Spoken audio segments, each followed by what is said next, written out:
শত শত দেশের ভিতর থেকে এই বাচ্চাগুলো ফার্স্ট হয়ে সেকেন্ড হয়ে বিশাল বড় পুরস্কার আমার দেশকে দিচ্ছে। বলি আলহামদুলিল্লাহ। গভর্নমেন্টকে ধন্যবাদ, রাষ্ট্রীয় সম্বর্ধনা দিয়েছে সালেহ আহমদ তাকরিমকে, এটা ভালো উদ্যোগ। কিন্তু রাষ্ট্রীয় সম্বর্ধনা কেন দেওয়া হলো? নাস্তিক পাড়ার কিছু নাস্তিকদের গায়ে চুলকানি শুরু হয়েছে। ওরা বলে এটা কোনো যোগ্যতা হলো? কোরআন মুখস্থ করা কি এমন যোগ্যতা? তোর 14 গোষ্ঠী নিয়ে আয়। এগুলো বেয়াকুফ। আমার দেশে কিছু উল্লুক ভাল্লুক আছে, আলেমদের নাম শুনলে এদের গায়ে জ্বলে, আছে না? টুপি দাড়ি দেখলে এদের গায়ে জ্বালা পোড়া করে। তোমাদের এতই যদি বিরক্ত লাগে, জানাজার জন্য আলেমদেরকে নির্ধারণ করো না। ওদের জানাজা আলেমদের না দিয়া, জানাজা না দিয়া কুকুর সিগালের মতো বিদায় করা দরকার। কিছু দুষ্ট আছে না নাই? আচ্ছা, ওরা অনেক কিছুই বলতো কিন্তু ভয়ে বলে না। ওদের মনে অনেক কিছুই বলতে চায়, ইসলাম তো আসলে ওদের সহ্য হয় না। সম্মানিত ভাইয়েরা, এই পৃথিবীতে আমরা একটি নির্দিষ্ট সময়ের জন্য এসেছি। যে কোনো মুহূর্তে আমার ডাক পড়বে, আপনারও ডাক পড়ে যাবে, চলে যাব। কিন্তু চলে যে যাব, পৃথিবীতে ফিরে আসার কি কোনো সুযোগ আছে? না'মাল সালিহান, দুনিয়াতে ভালো কাজ করার জন্য সুযোগ চাইলেও কি সুযোগ পাওয়া যাবে? যাবে না। চান্স একবারই। এই দুনিয়া থেকে বিদায় হওয়ার আগেই আমাকে কাজগুলো করে যেতে হবে। কি কাজ? সেই কাজগুলো আল্লাহ পাক সব যে কিতাবে বলে দিয়েছেন। সেই কিতাবের নাম কি? সেই কিতাবের নাম কি? কোরআন। সব বলে দিয়েছেন। এটা এমন একটি জানালা, যে জানালায় চোখ রাখলে বান্দা দুনিয়াতে বসে জান্নাত জাহান্নামের দৃশ্য দেখতে পারে। এটা এমন একটি আয়না, যে আয়নায় ভালো করে চোখ রাখলে আমার নবীকে দেখা যায়। এটা এমন একটি কিতাব, যা দিয়ে পৃথিবীর প্রতিটি মানুষ প্রতিটি সাইডের কল্যাণ পাবে। কৃষক কৃষি পাবে, সাহিত্যিক সাহিত্য পাবে, কবি কবিতা পাবে, লেখক লেখা পাবে, গবেষক গবেষণা পাবে, চিকিৎসক চিকিৎসা পাবে, রাষ্ট্রপতি রাষ্ট্রের নীতি পাবে, রাজনীতিবিদ রাজনীতি পাবে, আইনজীবী আইন পাবে, ব্যবসায়ী ব্যবসা পাবে। তাহলে এটা এমন একটি কিতাব, মানব জীবনের সঙ্গে অঙ্গাঙ্গিভাবে জড়িত হলো এই কিতাব। মানুষের জীবনের সকল চাহিদা মেটাতে সক্ষম এমন একটি কিতাব পৃথিবীতে একটি, যা আল্লাহ দিয়েছেন। তার নাম কি? কোরআন। কিন্তু আজকে শুধু আমরা কোরআনটাকে নামাজের কিতাব হিসেবে বানিয়ে রেখেছি। আমি কি ভুল বলছি? তা কইছে না, রাখেন না, এই গুতগুতি বাদ দেন। এখন মানুষ তো আমারে না দেখে আপনারা দেখে। বসে। সম্মানিত ভাইয়েরা, কিন্তু শুধু নামাজের জন্য এত বড় কোরআন নাজিলের কোনো প্রয়োজন ছিল না। নামাজ পড়ো ব্যাস শেষ। এত বড় কোরআনের তো প্রয়োজন ছিল না। আল্লাহ তাআলা এত বড় একটা কিতাব দিলেন শুধু নামাজের জন্য। এটা কেমন কথা? সম্পূর্ণ রং আইডিয়া মানুষের, কিছু মানুষের। কোরআন হচ্ছে তিবিয়ানাল লিকুল্লি শাই, মানুষের জীবনের জন্য যা প্রয়োজন তাই দিয়ে দিয়েছেন। জোরে বলি সুবহানাল্লাহ। কোনো কিছু বাদ দেননি। এই পৃথিবীতে যত নিয়ামত আল্লাহ তাআলা, নিয়ামতের বর্ণনা নিয়ে আল্লাহ রাব্বুল আলামিন সূরা রহমানের মধ্যে বারবার বান্দাকে প্রশ্ন করছেন নিয়ামতের কথাগুলো বলে।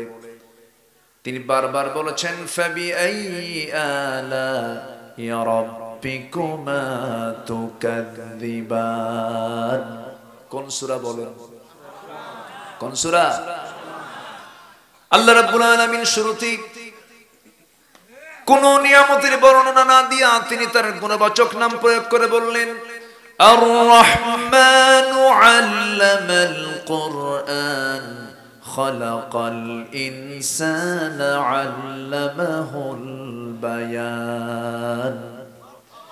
তিনি রহমান, যিনি দয়ালু বান্দাকে দয়া করে কোরআন শিক্ষা দিয়েছেন। এটা সবচেয়ে বড় দয়া কার? আসতে বলবেন না, কার দয়া? কোরআন যদি না থাকতো আমার সবচেয়ে আপন আমার আল্লাহকে দেখতে পেতাম, আল্লাহকে চিনতে পেতাম না, আল্লাহর পরিচয় জানতে পারতাম না, জান্নাতের অ্যাড্রেস আমি পেতাম না, জাহান্নামটা কেমন, জাহান্নামের ভয়াবহতা কি আমরা জানতে পারতাম না। কোরআনটাকে আল্লাহ তাআলা কোরআনটাকে 3 ভাগে ভাগ করে দিয়েছেন। তাওহীদ নিয়ে কথা বলেছেন, রিসালাত নিয়ে কথা বলেছেন, আখিরাত নিয়ে কথা বলেছেন। 10 পারা জোরেই কার পরিচয়? আসতে বলবেন না, কার পরিচয়?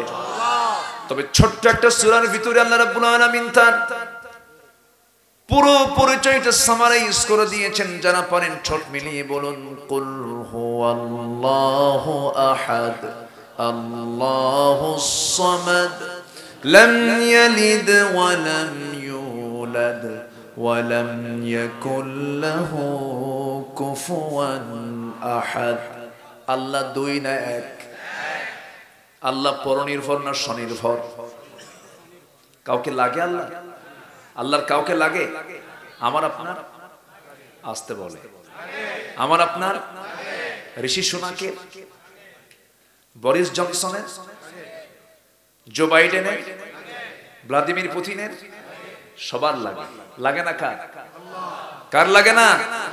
ওয়ালাম ইয়াকুল লাহু কুফুয়ান আহাদ। পৃথিবীর কোনো মানুষ একা পারে না, পৃথিবীর কেউ একা কোনো কিছু সম্পূর্ণ করতে পারে না, কিন্তু আমার আল্লাহ হচ্ছেন এমন আল্লাহ, ইন্নামা আমরুহু ইযা আরাদা শাইআন আন ইয়াকুলা লাহু কুন ফায়াকুন। কোনো কিছু করতে নিয়ে আমার আল্লাহর কোনো সময় লাগে না, শুধু বলতে দেরি, বাস্তবায়ন হতে দেরি নাই। তিনি কে? আমি আয়াতটা বলছিলাম, ছোট্ট বাচ্চাটা পরের আয়াতটা বলে দিচ্ছে, ফাসুবহানাল্লাযী বিয়াদিহি মালাকুতু কুল্লি শাইইন ওয়া ইলাইহি তুরজাউন। ছোট্ট বাচ্চা কে যেন বলল, আলহামদুলিল্লাহ বলেন। এটাই হলো কোরআনের সৌন্দর্য, এটাই হলো কোরআনের সৌন্দর্য। কোরআন এত বড় কিতাব, অথচ 3 বছর 4 বছরের বাচ্চা কোরআন মুখস্থ করতে পারে। জোরে বলে সুবহানাল্লাহ। হাফেজরা কই? নেমে গেছে? আল্লাহু আকবার। পৃথিবীর সবচেয়ে বড় যোগ্যতা হলো হাফেজ হওয়া। এর চাইতে বড় সার্টিফিকেট পৃথিবীতে নাই। হাফেজ হন অথবা হাফেজের বাবা হন। হাফেজ হওয়ার জন্য কোনো বয়স লাগে না, সারা জীবন পড়ে পড়ে হাফেজ হওয়া যায়। শুধু ছোটতেই হাফেজ হতে হবে এটা আমাদের দেশে শুধু প্রচলিত আছে। সারা জীবন একটু একটু করে পড়েও তো হাফেজ হওয়া সম্ভব না? অসম্ভব? সম্ভব। প্ল্যান করলেন যে এই 1 বছরে বাকারা মুখস্থ করব, আর 1 বছরে আল ইমরান মুখস্থ করব। অসম্ভব না সম্ভব? সম্ভব। শুধু মাথায় রাখতে হবে, একটা করে আয়াত মুখস্থ হবে, জান্নাতের একটা করে তালা পাবো। বাস, এর চাইতে বড় অফার আর কি আছে? অথচ সে হাফেজরা, গোটা পৃথিবীর হাফেজকে আমার দেশের হাফেজরা হারায় দিয়ে আসে। আরবের হাফেজ আমার দেশের হাফেজের সঙ্গে পারে না। গত পরশুদিন আমার রাজশাহী মাহফিল ছিল দিনের বেলা। নাজমুস সাকিব, তারপরে সালেহ আহমেদ তাকরিম, মামুন, এরা সব এক মঞ্চে ছিল। আমার আগে তেলাওয়াত করলো তারা, এরপর আমার আলোচনা ছিল। এরা যে কত বড় সম্পদ! অন্যান্য সাংস্কৃতিক অনুষ্ঠানের জন্য, সংস্কৃতিকে ডেভেলপ করার জন্য, ক্রিকেট, ফুটবল এগুলোকে প্রমোট করার জন্য কোটি কোটি টাকা খরচ করা হচ্ছে। আফসোস, হাফেজরা এত অবহেলিত, এরপরও শত শত দেশের ভিতর থেকে এই বাচ্চাগুলো ফার্স্ট হয়ে, সেকেন্ড হয়ে বিশাল বড় পুরস্কার আমার দেশকে দিচ্ছে। বলি আলহামদুলিল্লাহ। গভর্নমেন্টকে ধন্যবাদ, রাষ্ট্রীয় সম্বর্ধনা দিয়েছে সালেহ আহমদ তাকরিমকে, এটা ভালো উদ্যোগ। কিন্তু রাষ্ট্রীয় সম্বর্ধনা কেন দেওয়া হলো? নাস্তিক পাড়ার কিছু নাস্তিকদের গায়ে চুলকানি শুরু হয়েছে। ওরা বলে এটা কোনো যোগ্যতা হলো? কোরআন মুখস্থ করা কি এমন যোগ্যতা? তোর 14 গোষ্ঠী নিয়ে আয়। এগুলো বেয়াকুফ। আমার দেশে কিছু উল্লুক ভাল্লুক আছে, আলেমদের নাম শুনলে এদের গায়ে জ্বলে, আছে না? টুপি দাড়ি দেখলে এদের গায়ে জ্বালা পোড়া করে। তোমাদের এতই যদি বিরক্ত লাগে, জানাজার জন্য আলেমদেরকে নির্ধারণ করো না। ওদের জানাজা আলেমদের না দিয়া, জানাজা না দিয়া কুকুর সিগারের মতো বিদায় করা দরকার। কিছু দুষ্ট আছে না নাই? আচ্ছা, ওরা অনেক কিছুই বলতো কিন্তু ভয়ে বলে না। ওদের মনে অনেক কিছুই বলতে চায়। ইসলাম তো আসলে ওদের সহ্য হয় না। ওদের সমস্যা কি? ইসলাম। আর আমাদের জীবনের চেয়ে প্রিয় হলো ইসলাম, ঠিক কিনা?